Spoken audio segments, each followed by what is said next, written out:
Okay. Everybody knows JL. Give him a round of applause, everybody.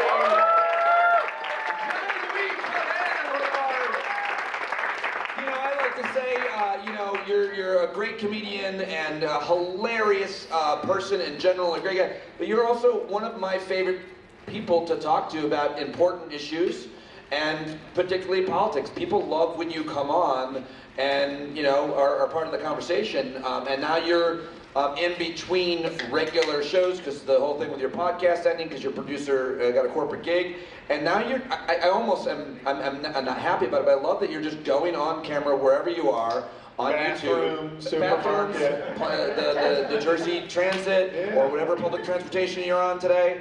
And just making like 5, 7, 10-minute videos just about your thoughts on things. I like that you're doing that. You've always done that with us. I'm very happy to have you here. Thank you very much for coming all the way out to Vegas. How was the train ride?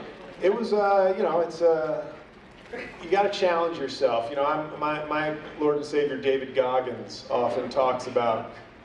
He's one of those Rogan, ultra athlete psychos. Oh, anyway, sorry, I forgot where I was. Bad reference. Look him up after, you'll laugh. I'll be dead somewhere because nobody laughed at my jokes. But you'll go, oh, that was a good reference, JL. Where is JL now? He's dead. He's in heaven appreciating your posthumous support. No, and I did say I wanted to actually start with, we've heard from the anti-racist. But what about the pro-racist? Is that where you're going to be today? Or yeah, I was hoping to bring that perspective. JL Cauvin, everybody. The rest of the hour will be super offensive. And if there's anybody you don't minimize or marginalize, please raise your hand. Thank you. And then tell us what groups you identify as, and then JL will say horrible things. Yes. You yourself are a half white, half black person. Your stand-up album was named that. Half Blackface. Yeah. And just in case people don't know. They don't. So you're actually, where's Tim? You're actually half white, half black, half Adam Sandler. Yeah. Yeah. That's why I'm so big, because Right. I'm 1.5 people. But people don't know that your dad was a Haitian man. Yeah. Unless they paid close attention to your career. They don't. Which they don't. And so starting there with your perspective on kind of some of what we talked about with Tim and your feelings on that, growing up that way and looking the way that you do and all the assumptions that people make. Yeah, With not knowing that you're in the room, because so often they don't know that. Right. It is an interesting sort of life, because I looked, if you look at pictures of me when I was a kid, like 8, 9 years old, you would have thought this guy's on the Barack Obama trajectory looks-wise. And then I don't know what happened. Just the recessive whiteness just exploded, and they were like, Italian. And no offense to any Italians here, but as those in the undercover half-brother community know, Italians, one of the most racist, if not the most racist, white groups. And so when you look Italian, it's almost like, and I made this joke, people scan a room, and they're like, Anna, it's just that giant Sicilian over there, and he probably is worse than us. So let's talk very honestly and robustly in front of him. I had a joke on the special where I said, my brother looks blacker than me. We look very similar, but he's like 1 degree, he's 1 step towards the black side versus me. And I said, he's just black looking enough that white people lie in front of him. Yeah, right. And so I've had a unique, unfortunate perspective, because there have been a lot of times in my life where, as righteous as I want to be, I've spent a lot of my life kind of taming my anger. I was a very angry kid. I had to see a child psychologist, and they don't want the biggest kid having anger issues. And so that's when I actually, in elementary school, that's when I started doing impressions and stuff. I think it was a clear case of sublimation. It was like, oh, he can't beat people up anymore, so he'll use words to hurt them. I think I've always had this ever since. That's all I ever had. Yeah. I never went through the first phase. No one was intimidated by me. They're like, wow, this head is very big for that body. Yeah. And you better establish some kind of personality or humor. Yeah. Well, you mentioned your brother, just real quick. And you mentioned last night your nephew who's autistic. And if people don't know about JL, I've tried to say this a lot of times, you are a very moral person driven by a certain moral code and principle. Some people call it Catholicism, but yeah, when you said we're canceling the auction after Christian, I thought you were about to say after Christianity. And I was like, I'm leaving. No. We're canceling. So, but you don't have kids, but your nephews are really, you're very present in their life as their After uncle. my comedy albums, they're the most important thing. Right. Well, 6 of them. 8. 8 albums. Wow. Prolific. 9 sales total. One fan doubled up after a show. Thank that person. It's very, very cool. Yeah. So, just wanted to say that about what kind of a guy you are. What kind of a, your nephews are really important to you. But dead hooker in my room notwithstanding. Sex worker. Yes. Thank you for saying I'm a good progressive. All right. I don't know what I was getting at, but you talked about it last night. And I thought it was really interesting and funny the way you talked about your nephew and all of that. Because I think what I'm picking up from you is you're looking at life through your nephew's eyes and what it is like for them, what it will be like for them in this country, and in terms of resources, in terms of culture. And I think that's a really important perspective that you've gained because you get to share it with us. So I don't really have a question more than just I really like how much clearly you care about them and how important you are in their life and how you go way out of your way for them and how you shared it with us. So thank you for that. I will say, my nephew, the one thing I realized after Trump got elected, because my younger nephew is about to turn 18. And when Trump got elected, like I joke about how I've heard like the most racist stuff in my family because we came up at a time where people were starting to learn how to hide it. You know what I mean? So like my dad was black. When he and my mom showed up to like the Poconos or something in the early 70s with a reservation, all of a sudden the location had no rooms because they saw the couple that showed up. So they dealt with some of that. But like with me and my brother, I think we saw a lot less. He saw, and growing up, there was a lot less overt slurs kind of shit going on. But then, and I can't separate this from Trump's election, seeing my nephew, who looks black, like light-skinned black kid, your brother's wife is black, isn't she? Yeah. But my mom's Irish genes are incredibly racist and potent. Like if you look at my nephews, you'd be like, they look like Obama, like mixed race black. They're like, no, but they have 75% black parents and one extremely white grandma. But he was dealing with, like, when he was 10, during a soccer game, a teammate referred to him as a monkey. And that's like New Jersey, as I learned, when you're red in New Jersey, as Tim was alluding to the, there's racism everywhere. I learned that the red in New Jersey could be the red in Mississippi. And so that was one thing, and then the kid's cop father talked to my brother and was like, no, it's not, like, didn't want to apologize. The kids, the kid who made the slur. 10, so my brother knows that you don't like go, hey, what the fuck? Like you talk to the parents. The kid who made the slur was 10. Yeah.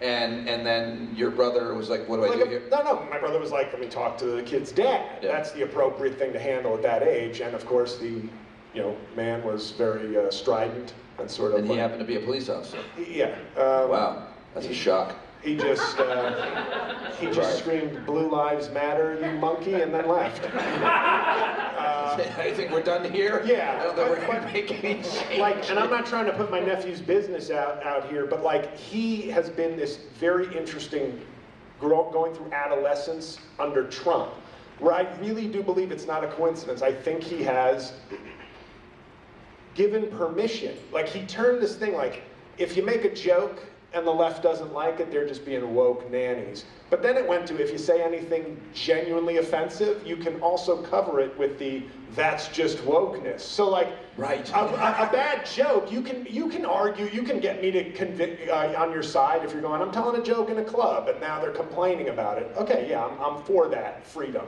But like, racial slurs don't just go, they're just being woke. So I called him the N-word, and, right, President Trump, that's just wokeness run amok. And he's kind of created a culture where it's like, if someone's offended, the degree of offense, you know, like when Morgan Wallen was seen saying the N-word, I was like, wasn't that one of those like Rubicons that we did say was kind of cancelable until Trump? Like that was a real bad thing. That isn't the same as an off-color joke or messing up. He was saying it though, like, hey bro. No, right. But, Morgan Wallen is a country music artist. Does everybody know that guy? Okay, sorry. yeah, so my point being, I have seen and heard so many examples, like my nephew left a private school because there was too much racism on the freshman team. And this is like an elite, very good and very athletically powerful, like, New Jersey private school. To be fair, it was a curling team. You can't imagine there's a lot of diversity there to begin with. No, there wasn't. But it was like one of the kids on his team was Indian, and that was the kid who was like most flagrant with the N-word usage. But I think that, in a way, is like, how do I best blend in with my 11 suburban, maybe racist white Jersey teammates? Maybe. You know, but it's seeing through him and his experiences has been eye-opening. That it felt like we took a literal step back, not even just a relative step back, but like Trump has actually taken this country back decades. The hood right off. Yeah, he did. Let's talk about the big announcement that we teased once. Yeah, I can tell there's a real buzz in the room. People last night Palpable. I think I hear somebody snoring. That's a sort of buzz. We had talked about this before on the show, the strategy that Democrats need to now take in the political paradigm that we find ourselves in. And you described the type of personality and type of candidate that we need to have, which is someone that can use humor and can be tough and can fight back when you're dealing with people with a kind of Trump persona. Yeah. I don't know if I characterized that well, but basically that's kind of the idea. We're considering this kind of run for president that a lot of people More have done. More of a social media experiment than a real, and I've had people like say to me like genuinely disappointed, and I'm like, that you didn't do it? They're like, oh, I thought you were going to do it. I was like, yeah, I was going to just sort of see what happened on social media, and if a miracle happened, then make some noise. But it was always more of a social experiment. And yet, you live in New Jersey, yeah. And there is, ladies and gentlemen, a congressional seat. Possibly opening. My congresswoman is going to run for governor, and it's Mikey Sherrill. Yeah, Mikey Sherrill. It's a very crowded race for governor, as you can imagine, but she is like sort of a top tier candidate. Now, a lot has to happen. If she wins the nomination, then wins the governor's seat, then the seat becomes open. And otherwise, she stays in it. Yeah. Okay. Otherwise, I primary the shit out of her in 2020. Yeah! No, not really. I'm JLC, not AOC. I'm like, nah, you got tenure. I'm okay with it. But yeah, I want to run. If things fall in line, I'm talking to some people because there's this weird thing. If I was already an established politician, you kind of have the name recognition, you have the framework set up, so that when it happens, you can just go into action. So I need to figure out, and I have a fan of mine in New Jersey who's actually like a lobbyist in Jersey, and he kind of knows a lot of stuff. Yeah. I want to figure out, like, how do I set up some kind of framework that I'm ready to sort of go when it happens? Because I can't just be like, everybody donate all the money you have, even though this seat may not even be a possibility. You know what I mean? Well, I want to introduce you to my friend Nick DiFabrizio, who lives in New Jersey and would be probably the most connected person on the planet. Very connected. Knows everybody. Unbelievable. Yeah, yeah. So the idea there is the potential run, but which would be amazing. But talk again about why or what you think the qualities, even if you didn't run, the type of candidate that you would be or that candidates should be in this weird world that we live in, where you have to behave a certain way and act a certain way and respond and react in a way that's actually going to get people to pay attention. I mean, it's I'm still figuring that part out. Well, no, I'm kidding. I mean, we live in a WWF, World Wrestling, you know. So who better than a WWE-sized human being? You know, but whose brain connections all work. Shots fired, Fetterman! Shots fired, young Frankenstein. Join us now, Senator John Fetterman. Join that skull, with the shine. No, I think looking at first, there's a lot of different things and ways to answer what you just asked. But I think I made a joke on my podcast one time where I said we need a little bit more like Quint type personality, and that's a Jaws reference, not Maura Quint. Not Maura Quint. She's not here, right? No, she died. Okay, because I was afraid I was gonna. That's good because I was afraid. I told her. I said she broke her ankle and she couldn't come, and I said, "You're like this." I told her. We're gonna put up a slide on the screen that says "In Memoriam," like you died, but then I'm gonna have you come on live and say, "I'm not dead, you asshole." And she responded, she texted me, she goes, "That's actually funny." You like that? Yeah, that's a jerk. A broken Pete Dominick comedy. She didn't even realize what she said. Yeah. But yeah. Anyway, it's a Quint reference. Well, it's from Jaws, and I made this joke on my podcast, which is like Quint walks into this meeting where they're all debating how they're going to get the shark. And he just sits down and he's like, hey, like real gruff, and he scratches the chalkboard and he's like, yeah, give me this much money, I'll get him. And they kind of look at him like, yeah, this is probably the type of guy we need to go after Jaws. They didn't call him Jaws yet, though. They didn't know who he was. They were just like, the great white shark. Oh, thanks for that important detail. But I look at where we are as a culture, and I think, like, first of all, I think as much as I think Gavin Newsom could win the presidency on handsomeness alone, his idea of like talking to the Steve Bannons of the world and stuff. What do you think of that? Well, I think he's a smart enough guy to say, yeah, this is what Americans want. They want this not necessarily in this room, but they want this kind of performative. Hey, look, he's talking. Steve Bannon's a piece of shit. Like, but there's so many people who will go. You know, Bill Maher was praising him last night. You know, like, I love the fact that you're talking to these people, and it's very useless and performative. Maher was praising Gavin Newsom for talking to him last night. Yeah. And he, I look at that and I say, you know, and I talked to a friend of mine who was like, I would rather, part of what I'm going to do is I want to do a web series this summer on civics. Not like some super complicated Eric Siegel level scholarship, but something that will be entertaining and kind of explain to all the people who will often say government does nothing or do something, the progressive, aimless progressive chant of do something. Right. And it's like, well, what do you want Democrats to honestly do right now other than complain? Because they have no power. And the reason they have no power is you got to vote. You have to give, and you lay out history lessons of like, here, look, in the last 100 years, every big thing that you like has been done by Democratic presidents with a large Democratic majority. The formula is very simple. The New Deal, the Great Society, Obamacare, it's 100 years of an easy formula to follow. Now, I know gerrymandering and the makeup of the Senate makes this more difficult, but then you need to make the message more urgent, and you need a better messenger to do it.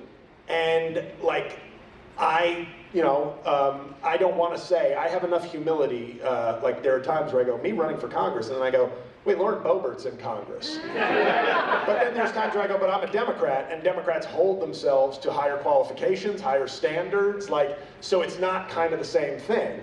But I think I have the sort of general background, the ability to communicate, the ability to be humorous, and the ability to not take shit and to kind of be a useful attack dog, that I think I can make a compelling case, because I know the people who would run for the seat. For instance, I was told that the current Attorney General, who's like a Stanford law guy, he's like at 39, obviously he's a political talent and a smart guy, and I go, yeah, I'd vote for him, but I'm also looking at the landscape right now, which is like, do the Democrats need a few more, like, verbal fighters and personalities versus like another Jerry Connolly, too obscure. Congressman Jerry Connolly, who's the chairman of the Oversight Committee instead of AOC. I've lost everyone. Wow. Now I know how it feels. I know who he is, and I'm Canadian. Carlo. Carlos like, yeah, Connolly. He's very ineffective. He's old. He's got cancer, and all of a sudden he's the oversight chairman instead of AOC, who might be the president. But I was giving you an example, and even you said who? Yeah. Chuck Schumer. Oh, him, yeah. That's good. No, but like we are in a sort of, and I make this point sometimes, people will say Democrats did nothing, like Joe Biden when he lost, didn't have Congress, it's like, what was he doing? And I think somebody has to articulate to Americans who can be persuaded that like sometimes you can go on offense, and that's when you must demand that big changes happen. But sometimes a president like Joe Biden, or in this case if it was Kamala Harris going with a Republican, they're there to play defense. They're there to stop the erosion of the shit you like. And we have this idea like, you know, if you're not always on offense, people go, they're not doing anything.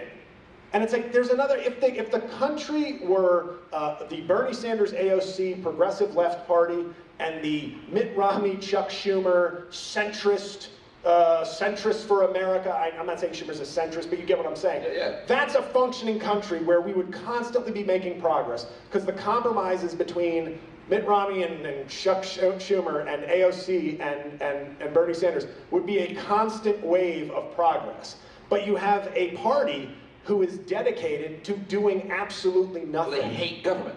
But I think they hate Americans, and maybe that's too much of maybe that point wouldn't get across, but that's what I've been saying about Trump. The way he's governing is somebody who has complete contempt for America, both what it stands for in the theoretical, but forget that. Fucking people have given up on the theoretical values of America. Like, democracy died when the fucking Senate didn't kick Trump out, when they didn't disqualify him, and nobody, or convict him. Nobody cared. In 2024, they were like, the democracy thing, people make fun of Kamala Harris, like, she was going with the democracy is dead angle. Who gives a shit about that when eggs are too expensive? Well, because democracy never put any food on anybody's table. They don't know what it means. It's too nebulous. People don't know what democracy means. It didn't. But that's why I'm saying, like, instead of saying the Republicans, I'd be like, Donald Trump, not only does he not stand for the values that make America great, he does not stand for you. Like, he does not stand for you. You don't think so? I don't. I really don't. And I think somebody has to convey that to people. And I think if there is a, you know, you got to look for the Obama Trump voters and the Biden Trump voters, because if they are three-time Trump voters, you know, as De Niro said in Casino, either you are too stupid or you're in on it. Either way, I can't work with you. Wow. For a guy who does better impressions than anybody I've ever known, for you not to do De Niro right there was a real... I thought, what are we paying you for? It's rusty. I It's haven't done a rusty. De It's Niro De in like 15 Niro. years. All right. Oh, You want to take a break? You want me to be a dollar store hack and just go, no. Bring someone else here if you want that mediocrity. I take pride in my impressions. I cannot wait till Christian comes up here and fucking does an amazing De Niro. But I think we are in a point now where I know on your show and Hangouts there's an understandable depression and malaise, but I feel like if I've learned anything from therapy, it's that anger is often a cover for sadness. And I feel like this is a time for Democrats to say, we'll deal with the fucking sadness later. We'll deal with them. Let's fucking attack. Let's be in attack mode. Yeah. Find that empowerment instead of like, and I'm not disparaging this group, but instead of the like, what will we do? And when people write to me comments on YouTube videos, and they're fans of mine, but they'll be like, I don't know if I can watch these anymore. And I'm like, get the fuck out. And I don't mean that country. like, Yeah. I'm just saying like, then you are not part of the solution right now. Yeah. You are, go in a corner. And also, life must be pretty good for you. If not have to be JL's worried. YouTube videos are like, Yeah, exactly. This is too much. And I feel like we have too many of those, unfortunately. And I get it. I'm not saying like you're a bad person. I understand if you're upset. But this is the time, you know, we are in a you know, battle, I guess you want to call it. And as somebody who's never served, I don't want to speak out of turn. But I'm guessing when you're in a firefight, you don't drop to your knees and weep in the middle of the firefight. You just your system kicks in, you find a way to power through, and you know, you get Christian nationalist tattoos later and become Secretary of Defense. Speaking of John Roberts, show us your tattoos, John. Yeah. So no, I love what you're saying. That element of anger, and why my dad was, I quote Chisel D, when at the, what was it, State of the Union, the joint session of Congress, when Democrats held up their paddles. And my dad was so exasperated, like all of us were. He's like, people without power hold up signs. People hold, you know, on the corner or at a protest, because it's the only thing they feel like they can do is go to a protest. And all of a sudden, if you're in Congress, if you're in power, if you're in state government, local government, you have power. Use it. And that's what I hear. That's what I'm hearing you say about getting angry. We're all angry. We'll follow a leader if they're fighting. But we're going down to the Capitol today. What I want to say is, and I've said this on my podcast before, and I think the Democrats, you have to accept the field as it is. And Democrats, for whatever reason, I called them this, and I didn't realize I was using a Bill Maher, like Bill Maher said this years ago, but that Democrats are like America's single mom. And they are sort of, they have to be responsible for educating, for providing, for not being too annoying. And while the Republicans are treated like the cool deadbeat dad, that's like a fantasy in everybody's mind. Right, exactly. Where it's like he shows up once every 4 years and he's like, hey, want to go to a game and scream some racial slurs and then we'll go shoot some guns? Yeah, Dad's fucking cool. And shut up, Mom. No, I don't want to eat vegetables and go to the doctor. Fuck you. And the perfect metaphor. The Democrats are burdened with this, like, it's unfucking real, and somebody has to say it. Like, I feel like we go, well, don't insult the voter. No, you got to wake the fuck up and realize you have to do something here. This idea of like Trump, well, he's just different, and, you know, the Democrats, if they're annoying or they don't do enough, and it's never, and Kamala Harris was a perfect example of like pointing out every imagined or real flaw in her, ignoring the other guy. Like, he had to meet no metrics, he had to meet no test. And so that has to be like stated, I think, for people. And if you're never gonna get, the MAGA group is gone, as far as like the three-time voters or whatever, but if there are people in that we've voted both ways in the last 10 years, you have to reach them and wake them up, I think. And then the flip side of this, because I said I was gonna do like a civics series, that's just as sort of general education, because the Democrats have to educate, you know, they have to do things for people, and then they have to not be too annoying, and that's a hard tightrope to walk. But the other thing is that I want to actually do a series, like as part of my podcast when it comes back, where I talk to at least friends, and maybe if you connect me to other people, who are like left of me, who are either like, I hated the Democrats, I very begrudgingly voted for Biden and or Harris, or I didn't vote, you know, and like I have a friend who, he's from Philadelphia, and he hated he didn't vote for president because of what was happening in Gaza. Right. And he thought Biden was too complicit. But I asked him, I said, if you were registered in Philadelphia, if you were a Pennsylvania voter instead of a New York voter, what would you have done? And he said, I would have probably held my nose and voted for Biden. Right. No way. And I said, okay, so that's one degree. Where like I want to talk to some people like that where I go, you're not getting in the next 10 years Medicare for all and a complete separation from Israel. But what is the line? What is the line where a Democrat has to reach you where you will say, that is a worthy compromise? And I feel like that's kind of ignored. Like the Gavin Newsom thing it plays well. There are a lot of people who like that performative bipartisanship that means nothing. And you're trying to win elections, so I understand the impulse to say, come on, you fucking troll Steve Bannon, come on, Ben Shapiro, come on, all you guys, like, look, we're in the same room acting like human beings together. There will be some voters who go, I like that he did that. I like that. What about the people to the left of me who feel like the Democratic Party is a tainted brand or a piece of shit or whatever? Where do I have to meet you? Because I'm not meeting you at the ends of the earth for the utopia that you think, you know, America should be. But where is your line? Because then I don't need to talk to you if there is no line. If you're like, if we don't get Medicare for all and defund the police and the military, I can't work with you. But where's the line for it? Because we don't bring, I think we're losing some of those people, and I don't like the, you know, if Bernie had been the nominee, I'd donate, I would vote for him, my mother would vote, you know, she's almost like an Andrew Cuomo Democrat, but she would vote. She assaults women? Yeah, she's very tough.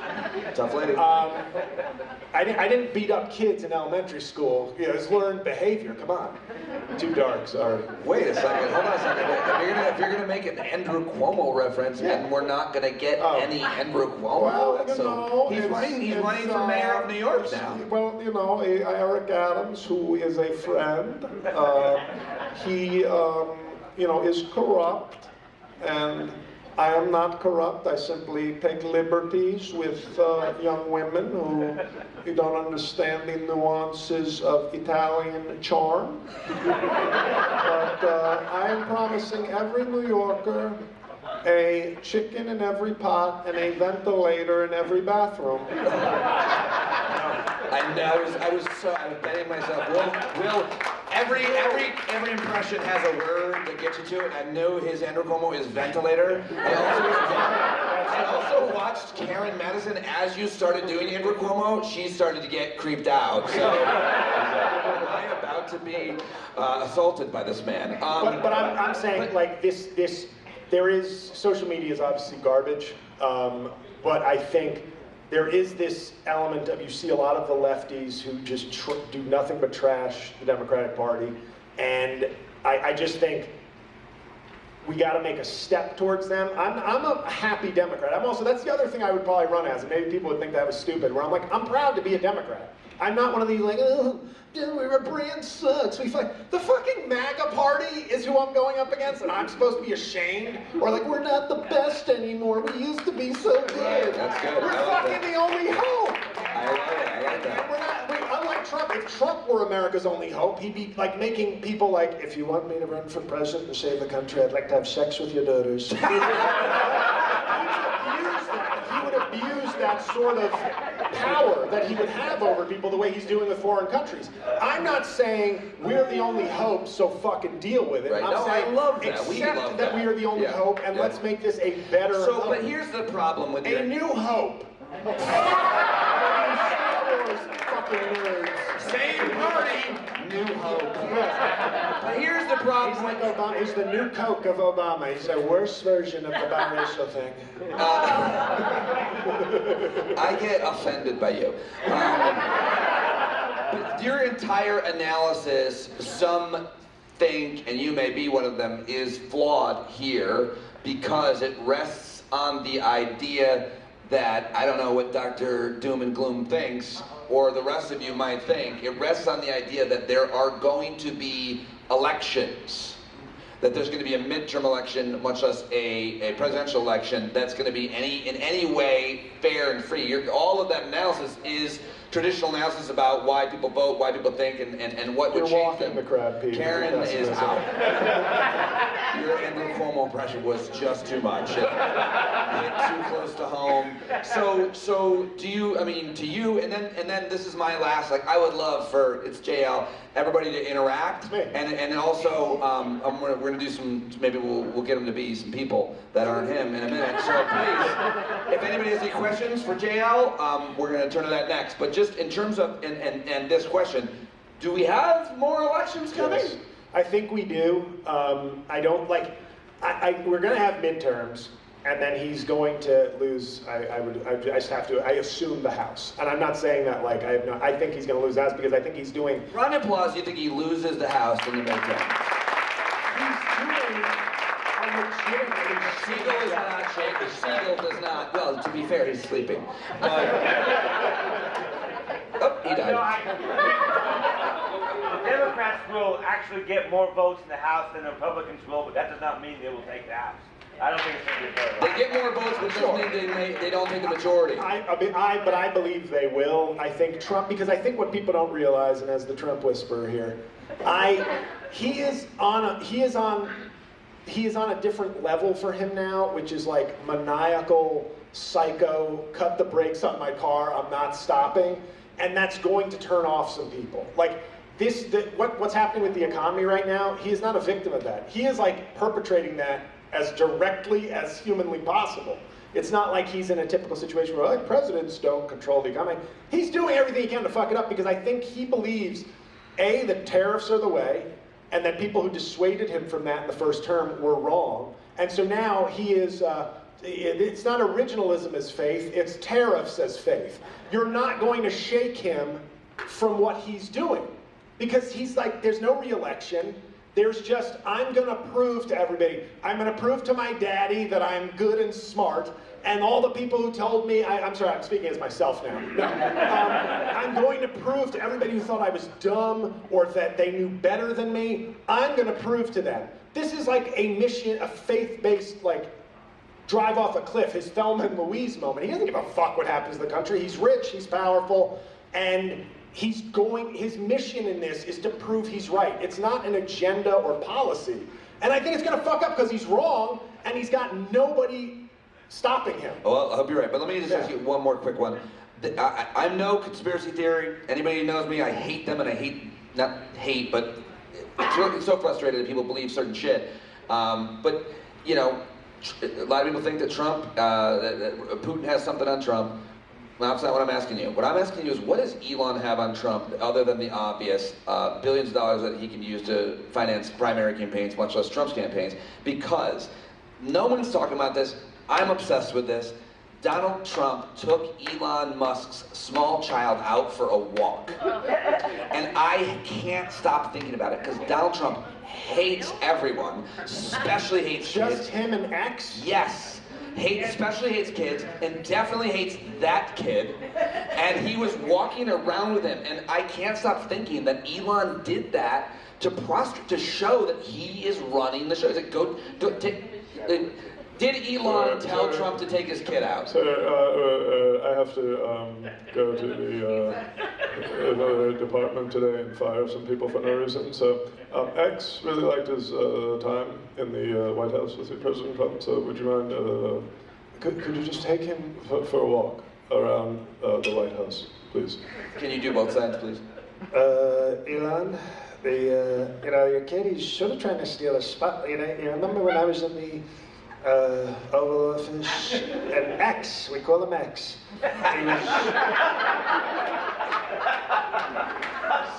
He was walking around. He was walking around. Like, I mean, you know, he didn't call me sir, by the way. I don't know if you taught him that word yet, but he just called me man.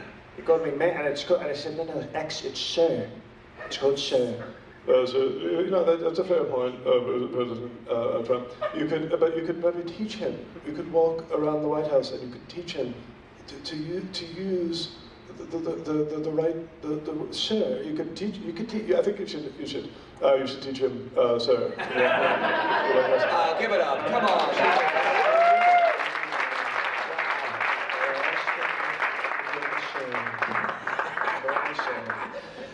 Who's in charge, Elon or Trump? Oh, it's called me. I'm in charge. But I like the fact that he's very rich. I think the thing is, Trump, because he values, it's a very Protestant, sort of old school Protestant thing of like, well, if you are successful, that shows God's favor on you. And I think he looks at Elon and it's like, he has the most money. Therefore, he is somebody I must respect and work with. He has the most money. That is the sign I look to the most. Right. He's the most richest person he in the is world. the richest person in the world, and therefore I think he genuinely respects Elon because of that. Yeah. Does anybody have any questions for JL or requests for him to? By the way, I will say this about I was last night when you did the RFK impression, I was offended. I know. That man he has an illness, and you made fun of that. You probably support Jasmine Crockett calling the governor of Texas Hot Wheels. I called him that like 6 years ago in a tweet, Governor Abbott. You called him Hot Wheels I in a called tweet? him Hot Wheels. She probably stole that from me. I'm more offended by the joke theft. Who in the back? Yeah. Question or comment? Yeah, I did. It's all right. You do a great Donald Trump. I Thank you. appreciate it. Thank you. But if Donald Trump never made president, who's your best voice? Who's the best impression he does? Is that what you're asking? Yeah. That's a good question. it's like I've been, my career has been like completely warped by it. What was, geez, that's a fucking good question. Before Trump, did you do a lot of impressions even before Trump? Yeah, no, I did, but this one is just a different level because of how much I've done it. I mean, I have videos with like my Louis C.K. went viral for me. You did a whole thing with Louis C.K. Yeah, but that I mean, I gotta practice with that one, but that was like a very top tier one for me. I had a good Obama. I had a Joel Osteen. I had a couple videos of him that went viral. But I hate to do this. It's almost like I get out of practice with them. So like the political ones right now, like people like the Mitch McConnell. Elon is like a new sort of favorite for people. But I think I just go through these phases where I do like a chunk, and they get really good, and the old ones get atrophied. Owen Wilson, Arnold Schwarzenegger, those were like staples of my early stand-up. And then there were way too many people doing Arnold Schwarzenegger, so I was like, even though mine was good, I was like, fuck that. People just roll their eyes when you hear you do it. My favorite is Cornel West. Oh, thank you. It doesn't Cornel West. It's slightly obscure. If you're not outside of politics, I suppose. But yes. and also, Rudy, you did Rudy too. No. You never did Rudy. No. Confusing you with someone Kate more McKinnon, talented. Kate McKinnon. Carlo and Mike was first actually. Then JL, if you run for Congress, do you break out the impersonations? That's a good. If you run for Congress, do you use the talent? I think maybe at like fundraisers, where it's a little looser, but on the stump, I think I would argue to people that my comedy skills and my experience as a comedy is an asset, like a skill, not so much like, hey, everybody laugh at me, because there'll have to be that pivot first where it's like, take me seriously. I'll just walk around with like my diplomas behind me. But I think that's it's a good question. It's a good idea. Like you are serious, like almost like what we're doing now. You make a good point, right, and then you do the impression. That's the thing that gets picked up. That's the thing that gets heard. I mean, it sounds like absolutely you should. No, I'm not saying I would not, but I think there's got to be a balance, of course, of like, I'll show you my humor before it becomes a talent show necessarily, and then. The big money donors, it's just like, just come to a show. It's not even going to talk policy. I'm just going to do 45 minutes of voices for $3,000. Carlo. Okay. JL, seeing that you're going to be in Toronto on April the 9th at 8 p.m. at Yuck Yuck. Thank you. Thank you. I did not ask him to say that. I think that it would be a good idea for you to work on a Canadian Prime Minister Mark Carney impression for when we make New York State the 11th province. That's great. See, that was more of a suggestion, but yeah. Yeah, I mean, I think I've heard him speak once, but I'll be paying attention. But obviously, that's going to be a real method performance in Toronto. I think tickets are actually selling well because they really want to come out to go wage war. Yeah. No, but like they're going. The dream, honestly, is that somehow the show gets publicity and Trump attacks me, or like keeps me in Canada, and then I'm just gonna be like, yes, I got it made now. You got a week and a half. Come true, sir. Well, guys, great news! I'm in El Salvador now. Just a video of you bent over having your head shaved is my personal dream. But Cassandra. Sorry, mine's more serious. I think a lot of people agree with you on the method of like getting angry and take it back type situation. But what are your notes on some steps to get there? Because I feel like, for me personally, I feel so impotent. I'm screaming into a void, and like so many people have lost faith in government because you're seeing elected officials go against their constituents, like against the majority. So I think a lot of people want to do this. I just feel like there's not a lot of guidance, or like, what is the best way to do it, especially for people out of politics. Like, well, I go to the, rallies, but you just feel useless, and it feels like you're not really making any leeway. You're not. Oh, I was yes-anding. I was saying yes, absolutely useless. I think you said you're a nursery school teacher, right? Right now, yeah. Right. I mean, I think that no matter what you do, I'll take this. Being there with three people I guess I'm John Fetterman now. My speak and spell is going to talk for me. Come on! See, that's what I'm talking about. There's some of you in here going like, I can't support this. And you can't have somebody get in there to scrap with these animals and then go, you know, the Queen's rules in terms of dueling or whatever. No, don't abide by those. All I'm saying is like 3 people adds, it starts with 3 people. It always does. I've been there so many times to see those fires start. So I think that when you say you feel useless, that irked me. I'm like, you are not. It's so important that you're there. Guide the people, like all the rallies I've been to too, it's just a bunch of people were standing there and like nobody's getting on the podium to give direction or be like, you know. Maybe you're the one we've been waiting for. But that's your school teacher who loves Bud Light. Give her a mic. I was just going to say that's why my sort of, and I hate to be somebody who's like, I'm going to make a lot of content about this, but you realize as eye-catching, as important as rallies can be, I think so many people are just sitting in their fucking holes watching screens and... Well, Reacher season 3 is... Okay. But I do think making things that people can share... Oh, we got a Zoom mistake. You know, you try to do the right thing.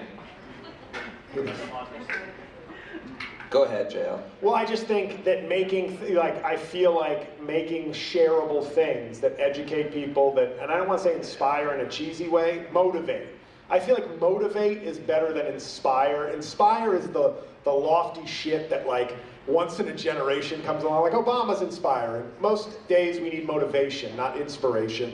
And I think making things that can be shared, whether it's explaining what Congress does, explaining the history of the last 100 years of progress in this country, et cetera, making shareable content for people who can maybe say, hey, I'm gonna send this to my buddy who's like a...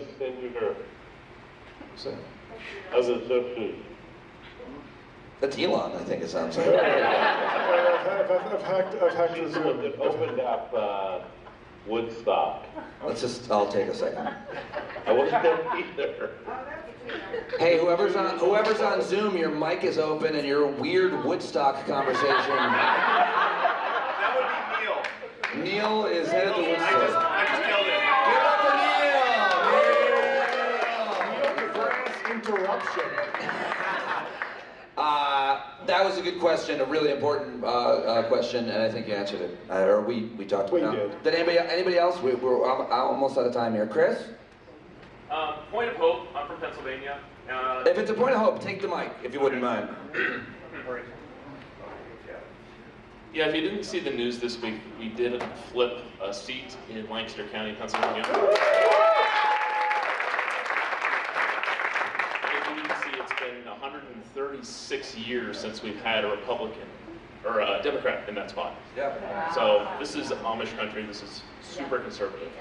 So people are angry and things are changing. And these special elections, that's a good example. Is that why he asked Stefanik to stay? Because that's the one in Florida. No, but I'm saying he got. Oh, there was another one? This was in Pennsylvania. This is just our state senate. Oh, state senate. Oh, no. Yeah. I'm too big for that. I'm going federal, sorry. We still have elections in Pennsylvania. You know what? Go ahead. The other thing is, I heard that you have a podcast called Rain on My Parade that might be coming back. Oh yeah, April 24th, my birthday, everybody. It's coming back. Thank you. It's going to be, that'll be my very powerful platform that at least 2,000 people watch and listen to. By the way, another point of hope, Chris's torso, all I'm saying. Handsome man. I haven't seen him that close. Objectification. Objectification is what I do to men. As an example, just one thing I thought was like, when people are like, well, what do you do during the Trump speech in front of Congress, where some people didn't go, Al Green said, let's not stay together and protest. And then, thank you. And then some people held paddles.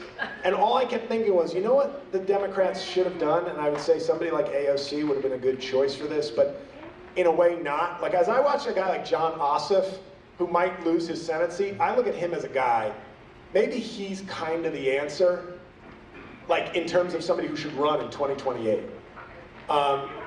he has he has a measured aggression to him. He's a great speaker. He's got charisma. I think Georgia Stacey Abrams and Georgia really knocked it out of the fucking park in 2020 with the two of them, Warnock and all. Yeah. But I look at him and say, if they're going to vote him out for Kemp in 2026, that's the kind of guy. When I look at him, I go, this is a guy who I think could have a little bit of that Obama touch, and maybe his work. But I think somebody like him, because I was going to say AOC, but we have to face facts, which is. This country and a lot of persuadable voters don't want to be persuaded by a woman and or a woman of color. And I know that's harsh, because I like Pete Buttigieg. I'd love him to be president. And I just say we're fucking living in a dream if we really think that the answer to winning back black men and Latin men who ran to Trump on machismo shit is a gay man. Like it's and I think that's ugly, because that's not the country I want to live in. That's the country we do live in. Yeah. And so I look at a guy like Ossoff and I say maybe he's the guy who, instead of going to the State of the Union, do what Trump would do. Hold a fucking concurrent online town hall TV event or some shit. At the same time, be like, fuck him. It's gonna be all lies. We don't even have to address it. The man lies like he breathes. Let's do a counter programming. So it's not some protest or hey look or hey we're doing this, because those were half a dozen ways for people to go, Democrats aren't doing shit, look how weak they look. Get out of the fucking game. Step out of the game that Trump is playing. They should have somebody like Ossoff, Buttigieg, AOC doing like, not a Zoom shit, like a real event, like in a town hall at the same time. Oh, at the same time. Yes. AOC and Bernie were doing this. Sure, but I'm saying to counter program. The Trump move. Trump does, it's his move. Yeah. And John Ossoff is Jewish. I know, and like I love how you went. Yeah. And that was just my personal disgust. That was me doing. Yes, America will find that out eventually, I think. But I do think that is somebody that, like, if and I hate speaking in such blunt terms. Sure, no, it's... As I start, James Carr, now what do you want to do? You want to get the gay guy or the Jewish guy? Who's going to win? That's your cargo? It's a meth head foghorn leghorn is where I sort of, is where I A little bit more? That's a little bit more carbo, please? All right. But I think, this is the country we have, and I think you have to sort of, unfortunately, meet some of these prejudices halfway. Not all the way, but I'm not for abandoning trans people the way some people say it should be. And when the people say the Democrats brought that up too much, it was the Trump commercials bringing it up. It wasn't so. To be fair, I saw you abandon a trans person outside Sunset Station last night. Yeah. So, I thought that was super weird. And then you come in here. I was like, they were drunk, they were getting in a car with a shady looking guy, and I said, are you okay? I don't care, go. Pass out the back seat. I like that you said they, pronouns. Look at that, it's like, I don't even know how woke I am. That's what happens, it gets in your system, and then all of a sudden you're just any more questions or comments? I'm already 50 minutes over. All right, J.L. Cauvin, everybody.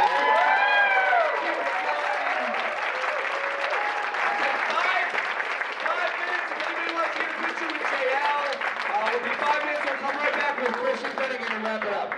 5 minutes.